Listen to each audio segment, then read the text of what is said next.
you so much for joining me on this part 2 video of freelance fields for you to consider.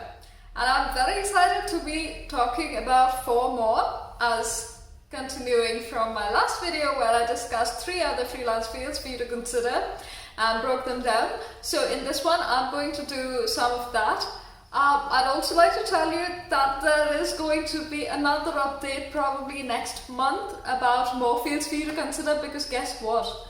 There are a lot more fields that I can combine, and I don't want to make a video that's an hour long and you're just like super bored listening to me just talk about them.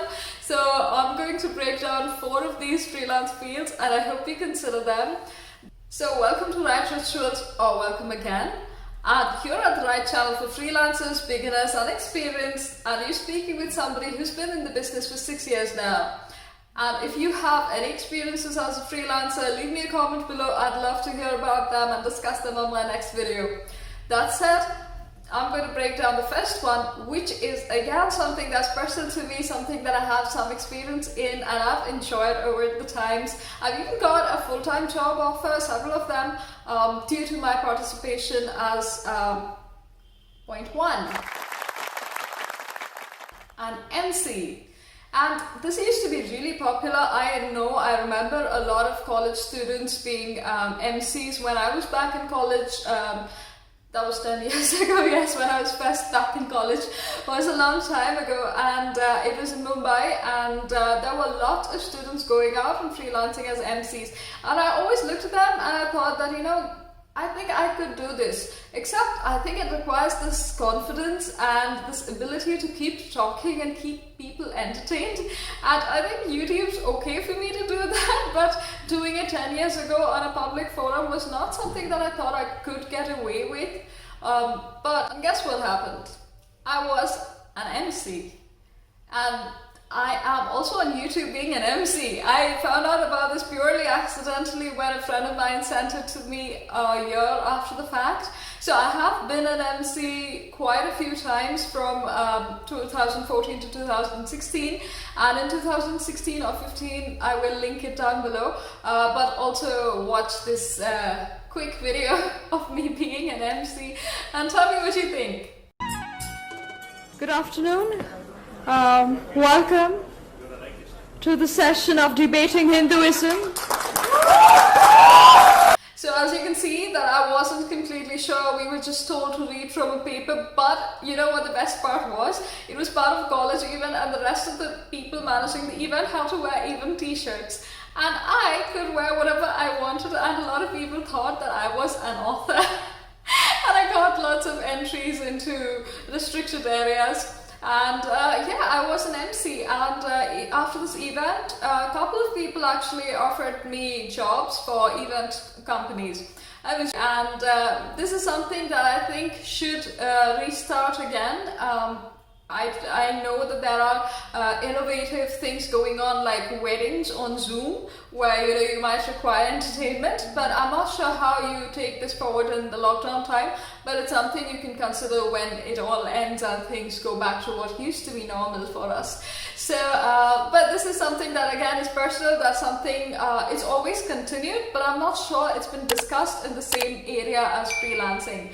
But it is a freelance option and it pays very well. It pays very well for those who are experienced and those who can invest in themselves and take a few voice classes and modulate their voices accordingly, keep people entertained, and it's available in so many languages. You need to be an MC, you host events in so many languages to connect to so many different kinds of people, personal occasions, official occasions, businesses, they all need MCs.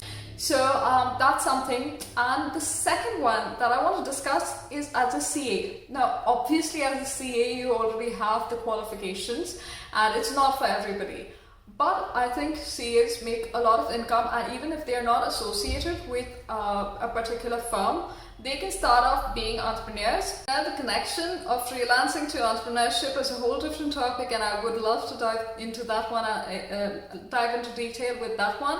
But right now, I'm not talking about somebody establishing a solo business. I mean, there's a lot of CAs who are employed in different organizations, not even necessarily as accountants, okay? They might have the degree but be working in a different organization as in a different field, maybe in customer relations. I'm not quite sure about what fields they pursue, but it's a very personal choice, and I've seen one even go on to become a dentist. I have no idea how that works, but I've known several of them in my MBA courses. So CAs can be employed and have a day job, and apart from that, they can also offer their services as a freelancer who is taking care of finances for several clients at one time. And this is another job that pays really well, and yes, it would start with maybe a smaller commission than most people would not be willing to pay a 15% commission on savings or returns, but a lot of them would. And if you get good word of mouth, honestly, I have a CA and I have referred him to 5 of my friends, all 5 of whom have gone with him, and I get to pay less commission because of that. So, but yeah, it's he's making a lot of money. So it's definitely something for you to consider, and that is one CA that I'm really, I follow on YouTube. I'm going to link Pranjal Kamra's videos down the description box below, and you can check him out. But that's finances, that's a tough sector to be in, and that's not for everybody, but it's definitely something to consider if you are qualified or looking at the qualification. And I'll move on quickly to the third one.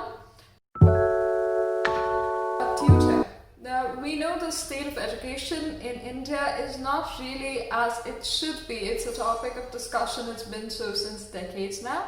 And while there is some improvement, and I think the availability of internet in smaller towns has improved accessibility to education big time, but I think personal tutors will remain in demand for quite a while to come. So it is as a freelance tutor that you can make some extra money and have a second income, and you can start wherever you want, right? You can start by taking care of very young children, or you can teach college students, you can associate with coaching institutes, but you can do a lot becoming a tutor. So you have lots of options there. Again, now the fourth freelance option that I'd like to bring up today, and this is pretty exciting as well,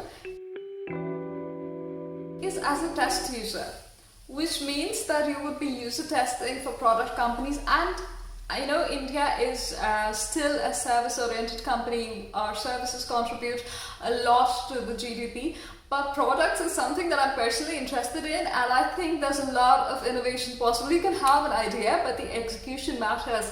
And there's a lot of young people looking to develop newer products and are looking for user testing. So while I was researching that video that I mentioned about platforms, that's going to be up next, by the way, so stay tuned for that next Monday. So while I was doing that, I found so many listings for people who are looking for people to test out their product and do some A/B testing, but basically be a user test, or I don't know how to say that, but yeah, user test their product and offer their inputs for how you can change the front end and how the back end will then change accordingly. And this requires maybe a little bit of understanding about the product, but I think what it requires most is experience, and you can take on a couple of projects for lower payments, and I think this is way more fulfilling than filling out surveys, because those don't pay a lot and people are willing to pay a lot of money to user testers who are really able to point out bugs that can improve a product and take it to the next level. So that's something that I find exciting. I have been part of several product teams, and I have also been a tester within organizations. I've spent I've stayed back till 3 a.m. and that wasn't even my job, but I loved it. I wanted it to do well. I knew what I was looking for, and I think there's a lot of scope on this one, so it's something for you to consider. I hope this was informative. I hope you took something back. If you try any of these methods, do let me know. Do let me know what field you've chosen, and maybe try out a couple of them. Decide what you want to do, later on. But then you could make some money from a couple of different fields that I've mentioned in this video and my last one. So mix and match and let me know how it goes. Thank you so much, and like I mentioned, in the next video I'm going to be talking about freelance platforms that you can put yourself out on, where you can advertise your services, and I look forward to seeing you on that one. So see you soon.